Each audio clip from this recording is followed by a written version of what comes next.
হাউলিৰ কদমগুৰিত জিলা পৰিষদৰ নিৰ্বাচনী মুখ্য কাৰ্যালয় মুকলি অনুষ্ঠানত বিধায়ক জাকিৰ হুছেইন ছিকদাৰ। অসমৰ ৰাইজে 2026 চনৰ বিধানসভা নিৰ্বাচনত বিজেপি মিত্ৰজোঁটৰ চৰকাৰক চিৰ বিদায় দিব। আগন্তুক পঞ্চায়ত নিৰ্বাচনৰ 6 নং পাল্লা জিলা পৰিষদ সমষ্টিৰ সদস্য পদৰ কংগ্ৰেছ দলৰ মনোনীত প্ৰাৰ্থী জেছমিনা আহমেদৰ এখন নিৰ্বাচনী মুখ্য কাৰ্যালয় আজি আবেলি 5 বজাত কদমগুৰিত ফিটা কাটি মুকলি কৰে সৰুক্ষেত্ৰী বিধানসভা সমষ্টিৰ বিধায়ক জাকিৰ হুছেইন ছিকদাৰে। ইয়াৰ পিছত ঘিলাজাৰী ৰূপসী মণ্ডল কংগ্ৰেছৰ সভাপতি ৰফিকুল ইছলাম তালুকদাৰৰ পৌৰোহিত্যত নিৰ্বাচনী সভা অনুষ্ঠিত হয়। সভাত বিধায়ক জাকিৰ হুছেইন ছিকদাৰে উপস্থিত থাকি অহা 2026 চনৰ বিধানসভা নিৰ্বাচনত বিজেপি অগপ মিত্ৰজোঁটৰ চৰকাৰ অসমৰ পৰা তালি টোপোলা বান্ধি অসমৰ ৰাইজে চিৰবিদায় দিব বুলি মন্তব্য কৰে। লগতে এই পঞ্চায়ত নিৰ্বাচনত বৰপেটা জিলাৰ আটাইকেইটা জিলা পৰিষদ আৰু আঞ্চলিক পঞ্চায়ত কংগ্ৰেছ দলে দখল কৰিব বুলি বিধায়ক জাকিৰ হুছেইন ছিকদাৰে দাবী কৰে। ইয়াৰ উপৰিও অগপ বিজেপি আৰু ADF দলকো ক্ষুৰধাৰ সমালোচনা কৰে বিধায়ক জাকিৰ হুছেইন ছিকদাৰে। সভাখনত পাল্লা জিলা পৰিষদৰ সমষ্টিৰ প্ৰাৰ্থী জেছমিনা আহমেদে উপস্থিত থাকি ভোটাৰ ৰাইজৰ পৰা দুৱা আশীৰ্বাদ বিচৰাৰ লগতে হাতৰ ছবিত ছাপ মাৰি ভোটদান কৰিবলৈ আহ্বান জনায়।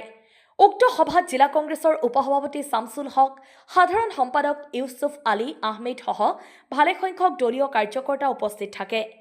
বৰপেটা ৰোডৰ পৰা আলম চৰোৱাৰৰ সহযোগত হাউলিৰ পৰা দিদাৰ হুছেইনৰ ৰিপৰ্ট, পি সংবাদ। প্ৰাৰ্থী জেছমিনা আহমেদ বাইদেউৰ নিৰ্বাচনী কাৰ্যালয় আমি মুকলি কৰিলোঁ। আৰু ইতিমধ্যে মুকলি অনুষ্ঠানত দেখিলে আমাৰ কংগ্ৰেছ দলৰ বিভিন্ন বিষয়ববীয়াসকল উপস্থিত আছে। অহা 7 তাৰিখে ভোটগ্ৰহণ হ'ব আৰু আমি নিশ্চিতভাৱে পাল্লা জিলা পৰিষদত 5টা গাঁও পঞ্চায়তৰ আঞ্চলিক সদস্যৰ লগতে আমাৰ জিলা পৰিষদৰ প্ৰাৰ্থীয়ে বিপুল ভোটত জেছমিনা বাইদেউ জয়লাভ কৰিব।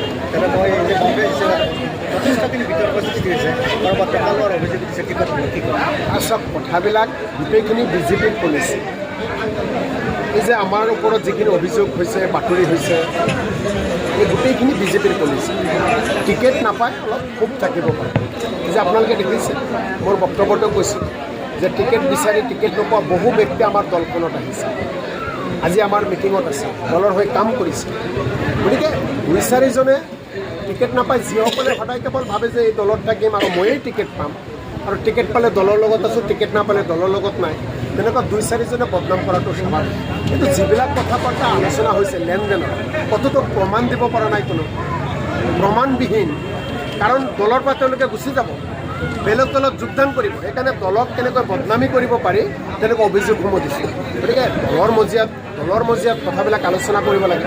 দলক যিসকলে ভাল পায় তেওঁলোকে দলৰ ভিতৰতে আলোচনা কৰিব।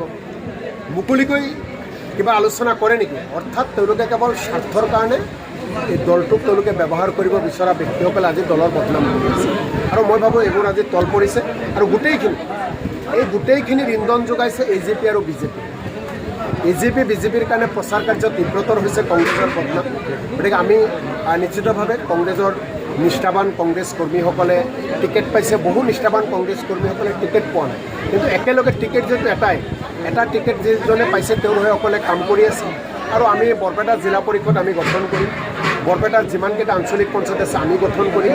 আৰু এই পল্লা জিলা পৰিষদৰ লগতে পাকাবেতবাৰী বিধানসভা সমষ্টিত বেকী, পল্লা, পহুমাৰা, কালদিয়া 4টা জিলা পৰিষদ আমি গঠন কৰিম।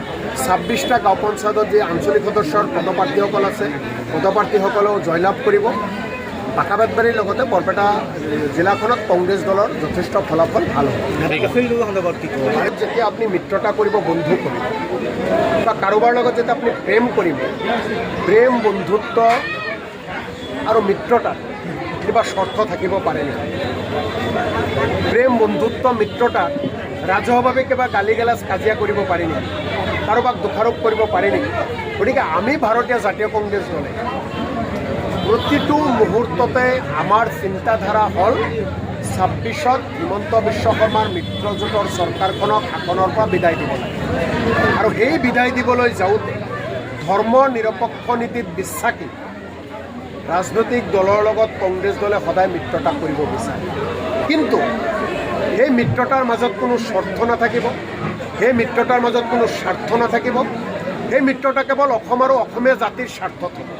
কিন্তু অখিল গগৈ ডাঙৰীয়াই ঘৰৰ কথা পৰক কোৱা দি যিখিনি কথা ঘৰৰ ভিতৰত পাতিব লাগে সেইখিনি কথা সংবাদ মাধ্যমত সদায় কৈ থাকে, এবাৰ দুবাৰ নহয় কেইবাবাৰো ফাউল কৰি দিয়ে, আৰু যেতিয়াই তেওঁৰ মনৰ লগত কেতিয়াবা অমিল হৈ যায় লগে লগে সেইজনকে দোষাৰোপ কৰে, সেইজনকে বিভিন্ন কেতিয়াবা বিজেপিৰ এজেণ্ট বনাই দিয়ে, কেতিয়াবা হিমন্ত বিশ্ব শৰ্মাৰ লগত মিল থকা বনাই দিয়ে।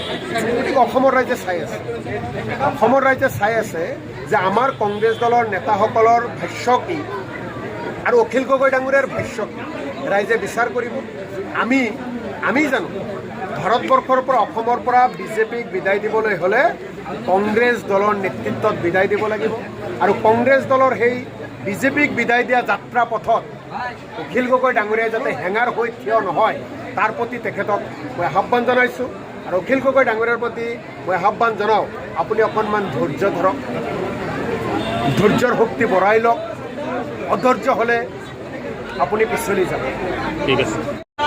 জিলা পৰিষদৰ 5টা পঞ্চায়তৰ মণ্ডল আৰু বুথৰ সভাপতি সম্পাদকসকল আৰু কংগ্ৰেছ দলৰ কৰ্মকৰ্তাসকল আৰু মোৰ ৱেলৱেছাৰ সকলোকে যিমতে মোক আজি জনসাধাৰণৰ মাজত আহিবলৈ বহুত এনকাৰেজ কৰিছে আৰু জনসাধাৰণৰ সেৱা কৰিবলৈ মোক আগবাঢ়ি যাবলৈ আগবাঢ়ি যাবলৈ বহুতো সুবিধা কৰি দিছে। তেখেতসকললৈ মই মোৰ আন্তৰিক অভিনন্দন আৰু শ্ৰদ্ধা জ্ঞাপন কৰিছোঁ, কাৰণ মই দুই এজনৰ নাম লওঁ। মোৰ একে